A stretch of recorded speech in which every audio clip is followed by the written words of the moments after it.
ल है, लोकसेवा आयोगको तयारी गर्ने त सोचियो, तर सुरु चाहिँ कहाँबाट गर्ने? यो प्रश्नले धेरैलाई अलमलमा पार्छ। तर चिन्ता लिनु पर्दैन, किनभने आजको यो चर्चामा हामी शून्यबाट जागिरसम्म पुग्ने एउटा एकदमै स्पष्ट बाटोबारे कुरा गर्नेछौँ। हो, सबैभन्दा पहिलो र सबैभन्दा ठूलो प्रश्न नै यही हो। लोकसेवा आयोगको तयारी आखिर सुरु कहाँबाट गर्ने? यो एउटा यस्तो प्रश्न हो जसले गर्दा धेरैजनाले त यात्रा सुरु गर्नुभन्दा पहिले नै हार मानिसकेका हुन्छन्। तर यो जति जटिल देखिन्छ नि, यसको समाधान त्यति नै सरल छ। यो एउटा सानो सङ्ख्यामा लुकेको छ। त्यो हो 7। हो, ठिक सुन्नुभयो, जम्मा 7वटा चरणहरू। हो, जम्मा 7वटा स्पष्ट चरणहरूको एउटा प्रमाणित ढाँचा। यो कुनै अनुमानको भरमा बनाइएको बाटो होइन, बरु तयारी गर्ने सोच आएको दिनदेखि जागिर हात पर्नेसम्मको एउटा व्यवस्थित नक्सा हो। ल अब ढिला नगरी सुरु गरिहालौँ है त। कुनै पनि बलियो घर बनाउनु अघि त्यसको जग बलियो हुनुपर्छ, होइन र? लोकसेवाको तयारी पनि ठ्याक्कै त्यस्तै हो। त्यसैले हाम्रो यात्राको पहिलो पाइला नै यही जग बसाल्ने बारेमा छ। सिधै किताबको पाना पल्टाउनु अघि सबैभन्दा पहिलो र महत्त्वपूर्ण काम हो आफ्नो जगबारे स्पष्ट हुने। यसमा दुईवटा कुरा पर्छन्। पहिलो, आफूले दिन चाहेको पदको लागि योग्यता पुग्छ कि पुग्दैन भनेर ढुक्क हुने, र दोस्रो, लोकसेवा आयोगको आधिकारिक वार्षिक कार्यतालिकालाई राम्रोसँग बुझ्ने। कहिले विज्ञापन खुल्छ, कहिले परीक्षा हुन्छ, यी सब कुराको जानकारीले तयारीलाई सही दिशा दिन्छ। ल, जगको काम सकियो। अब पालो आउँछ युद्धको लागि हतियार जम्मा गर्ने, मतलब तयारीको लागि आवश्यक पाठ्यक्रम र सामग्री सङ्कलन गर्ने। दोस्रो चरणमा लोकसेवाको वेबसाइटमा गएर आफूले रोजेको पदको आधिकारिक पाठ्यक्रम तुरन्तै डाउनलोड गरिहाल्ने। यो हाम्रो यात्राको नक्सा हो। अनि तेस्रो चरणमा ठिक्क त्यही पाठ्यक्रमलाई आधार मानेर चाहिने किताब, नोटहरू र अरू सामग्रीहरू जम्मा गर्ने। एउटा कुरा याद राखौँ, पाठ्यक्रमभन्दा बाहिर जानु भनेको सिधै समय बर्बाद गर्नु हो। अब हामी तयारीको सबैभन्दा मुख्य चरण अर्थात् कोर फेजमा प्रवेश गर्दैछौँ।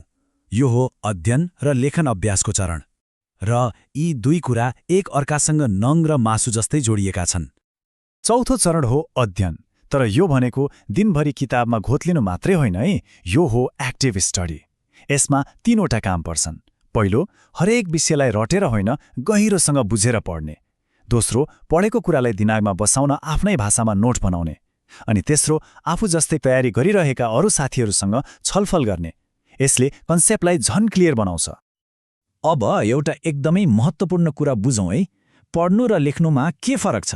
पढाइ भनेको ज्ञान जम्मा गर्नु हो, यो दिमागको लागि इनपुट हो। तर लेखाइ भनेको त्यो जम्मा भएको ज्ञानलाई बाहिर निकालेर देखाउनु हो, यो आउटपुट हो। र परीक्षामा जाँचिने कुरा के हो त? इनपुट होइन, आउटपुट हो। यो भनाइले सबै कुरा स्पष्ट पार्छ। जबसम्म लोकसेवा आयोगले दिएको खाली पानामा आफ्नो ज्ञानलाई अक्षर बनाएर उतार्न सकिँदैन, तबसम्म परीक्षा पास गर्न सकिँदैन। योभन्दा ठूलो सत्य केही छैन। त्यसो भए हाम्रो 5औं र सायद सबैभन्दा महत्त्वपूर्ण चरण के रहेछ त? हो, लेखन कलामा पोख्त हुने। उत्तरहरू बारम्बार फेरि लेखेर अभ्यास गर्ने। सफलताको असली साँचो यही हो। जति धेरै लेख्यो त्यति नै विचार स्पष्ट हुन्छ, स्पिड बढ्छ र समय व्यवस्थापन पनि राम्रो हुँदै जान्छ। ल, अब हामी तयारीको अन्तिम चरणतिर लागौँ, जहाँ हामी आफ्नो ज्ञानलाई जाँचौँ र यो यात्रालाई बीचमै नछोड्ने प्रण गर्छौँ। 6औं चरण हो आफैलाई परीक्षण गर्ने। बेला बेलामा नमुना परीक्षाहरूमा सहभागी हुने। यसले वास्तविक परीक्षाको लागि समय व्यवस्थापन गर्न र आफ्ना कमी कमजोरीहरू पत्ता लगाउन मद्दत गर्छ। र 7औं अनि अन्तिम तर सबैभन्दा शक्तिशाली चरण हो निरन्तरता। यो लामो दौड हो। कहिलेकाहीँ निराश हुन सकिन्छ, तर हरेस नखाई अनुशासित भएर लागिरहनु नै सफलताको अन्तिम सूत्र हो। ल, अब सरर र एकचोटि हामीले कुरा गरेको यो 7 चरणको रोडम्यापलाई हेरौँ है त। पहिलो, आफ्नो जग थाहा पाउने। दोस्रो, पाठ्यक्रम लिने। तेस्रो, सामग्री जम्मा गर्ने। चौथो, सक्रिय अध्ययन गर्ने। 5औं, निरन्तर लेख्ने अभ्यास गर्ने। 6औं, नमुना परीक्षाहरू दिने। र 7औं, निरन्तर लागिरहने। यो स्पष्ट खाका हातमा आइसकेपछि अब आफ्नो यात्रा सुरु गर्ने बेला भएको छ। यो बाटोमा हिँड्न तयार हुने होइन त सफलता पक्कै पनि प्रतीक्षामा छ।